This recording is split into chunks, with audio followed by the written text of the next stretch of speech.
بسم اللہ الرحمن الرحیم۔ کچھ عرصے پہلے میں یورپ کے ایک سفر پہ تھا، تو وہاں مجھے ایک عرب امام کے پیچھے نماز پڑھنے کا اتفاق ہوا۔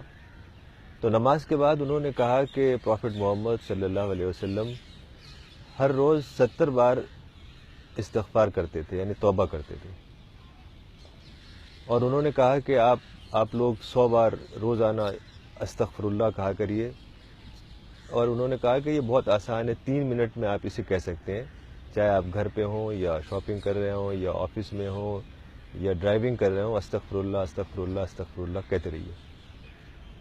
ویسے یہ بات صحیح ہے کہ خدا سے توبہ کرنا خدا کی ساری رحمتوں کے دروازوں کو کھولتا ہے، لیکن اس کا مطلب یہ نہیں ہے کہ کچھ الفاظ ہیں جو آپ بار بار دہراتے رہیں۔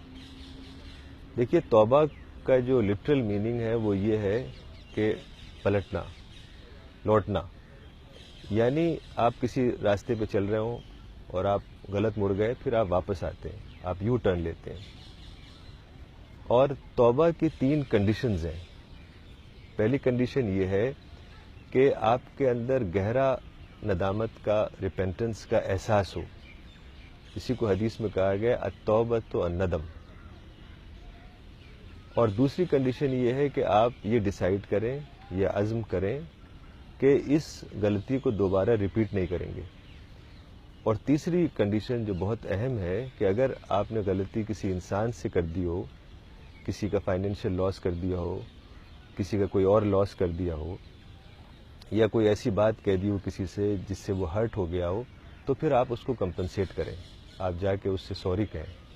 تو یہ 3 بیسک کنڈیشنز ہیں، اور سب سے اہم چیز ہے کہ آپ کے اندر گہرا احساس ہو کہ آپ نے غلطی کی، اور آپ کے اندر گہری ریپینٹنس پیدا ہو۔ غلطی تو انسان سے ہو جاتی ہے، یہ غلط نہیں ہے کہ کوئی انسان غلطی کر دے، بلکہ یہ غلط ہے کہ غلطی کا احساس نہ ہو اس کے اندر۔ اور اسی بات کو حدیث میں کہا گیا ہے کل بنی آدم خطاؤن وخیر الخطائین التوابون، کہ سارے آدم کی اولاد، ساری ہیومینٹی خطا کار ہیں، اور سب سے بہتر خطا کار ان میں سے وہ ہیں جو توبہ کرنے والے ہیں۔